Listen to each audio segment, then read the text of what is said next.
क्या होता है यूनिफॉर्म सिविल कोड? क्यों है ये इतना कंट्रोवर्शियल? हे एवरीवन, मैं हूं स्वाति और आज हम फिर से मिले एक न्यू टॉपिक के साथ जो है यूनिफॉर्म सिविल कोड। चलिए सबसे पहले तो जानते हैं कि यूनिफॉर्म सिविल कोड है क्या भला? भाई भला नहीं है, बहुत अच्छी चीज है। अच्छी चीज कैसे? क्योंकि ये चीज है जो सारे इंडिया को एकजुट करने में लगी है। एकजुट मतलब personal law is different. Personal law के अंदर मुस्लिम लॉ, हिंदू लॉ, मतलब उस रीजन में डिफरेंट कानून है जिसमें जजमेंट देने में बहुत ज्यादा दिक्कत जाती है। कोई मुस्लिम है, उसने शादी किया, उसको चाहिए तलाक, तलाक तलाक तलाक तलाक हो गया। हिंदू है, कोर्ट जाएगा, भाई तलाक चाहिए, अर्जी दो, ये करो वो करो, तब यहाँ पे तलाक होगा। हो गई ना दोनों रूट, एक इधर, सामने तो कुछ भी नहीं जा रहा है। पर्सनल इधर भी डिवाइड हो गया और इधर भी डिवाइड हो गया। अब इस डिवाइडेशन को मर्ज कैसे करें? तो मर्ज करने के लिए हमें चाहिए यूनिफॉर्म सिविल कोड। तो अब आया समझ में यूनिफॉर्म सिविल कोड होता क्या है? अभी भी नहीं आया? चलो आगे बढ़ते हैं। हमें आगे बढ़ने के लिए जाना पड़ेगा राजस्थान। राजस्थान क्यों? क्योंकि राजस्थान में है एक मीणा कम्युनिटी। उस कम्युनिटी के हस्बैंड को अपनी वाइफ से चाहिए था डिवोर्स। पहुंच गए भैया राजस्थान कोर्ट, और राजस्थान कोर्ट पहुंचने पे उसने क्या कहा? सर मुझे चाहिए वाइफ से डिवोर्स। ओके, देन वाइफ भी आई। वाइफ ने कहा सुनो, आपने मुझसे शादी की है और इस शादी में हमारी कम्युनिटी में डिवोर्स जैसी कोई चीज ही नहीं होती। देन हस्बैंड तो थे बहुत महारथी। हस्बैंड ने कह दिया सुनो, मैंने तुमसे शादी की है हिंदू मैरिज एक्ट, जिसमें मैं पूरा एंटायर्ड हूं डिवोर्स लेने के लिए। पर कोर्ट ने वाइफ की बातों को ज्यादा तवज्जो देते हुए उस डिवोर्स को कर दिया खारिज, खत्म। लेकिन बंदा यहाँ रुका नहीं। बंदा मतलब पति, वो यहाँ रुका नहीं, वो पहुंचा ऊपर पहुंच गया दिल्ली।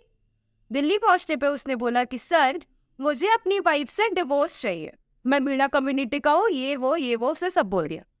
बाद में कोर्ट ने कहा भाई तुमने तो किया हिंदू मैरिज से शादी, उसमें तो पूरे एंटायर्ड हो कि तुम अपनी वाइफ से डिवोर्स ले सकते हो, बट तुम्हारी कम्युनिटी में डिवोर्स जैसी कोई चीज ही नहीं होती है ना। So much frustration. तो इस चीज को हटाने के लिए कोर्ट ने सिंपली ये कहा कि क्या सबके लिए एक जैसा लॉ नहीं हो सकता? क्या सब एक जैसे लॉ में गवर्न नहीं हो सकते?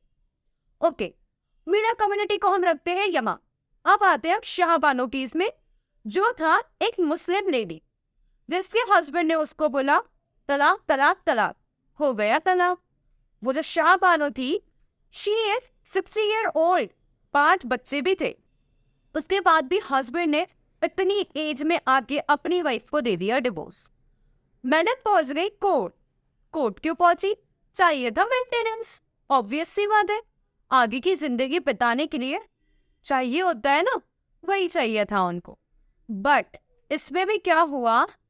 कोर्ट ने कहा ठीक है, मुस्लिम लॉ में तो उस टाइम मेंटेनेंस जैसी कोई बात ही नहीं थी, बट फिर भी कोर्ट ने कहा कि आपको 125 ऑफ CRPC के तहत मिल जाएगा मेंटेनेंस। बट इस बात पे बहुत सारे मुस्लिम लॉ के लोग और तो और उनके धर्म गुरु को आ गया गुस्सा, उन्होंने किया प्रोटेस्ट किया। बहुत ज्यादा प्रोटेस्ट हो गया, बट ये चीज आके यहीं खत्म हो गई।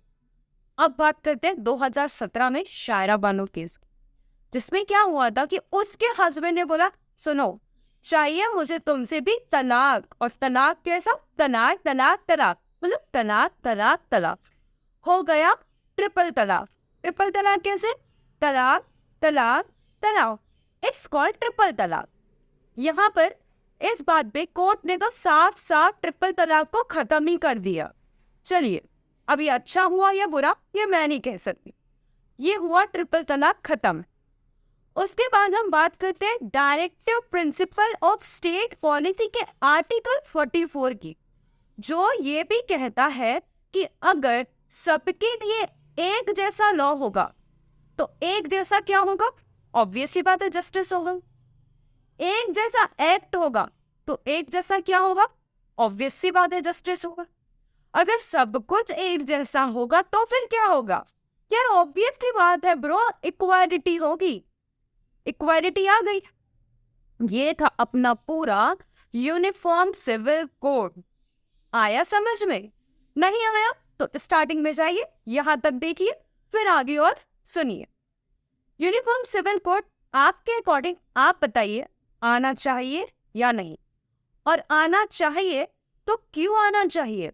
और क्यों आना चाहिए तो इसका इम्पैक्ट क्या होगा? भाई कुछ भी चीज लाते हैं तो सबसे पहले उसका इम्पैक्ट देखते हैं ना। चॉकलेट खाना है, इम्पैक्ट देखते हैं ना।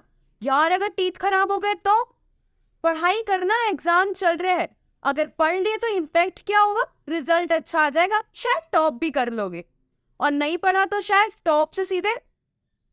ओके, समझ गए? तो आप बताइए, यूनिफॉर्म सिविल कोड आना चाहिए या नहीं आना चाहिए? क्या होगा अगर यूनिफॉर्म सिविल कोड आता है? अगर कोई पर्सन मर्डर करता है तो ऑब्वियसली बात है उसको 302 मतलब आईपीसी 302 के अंदर ही पनिशमेंट दी जाती है।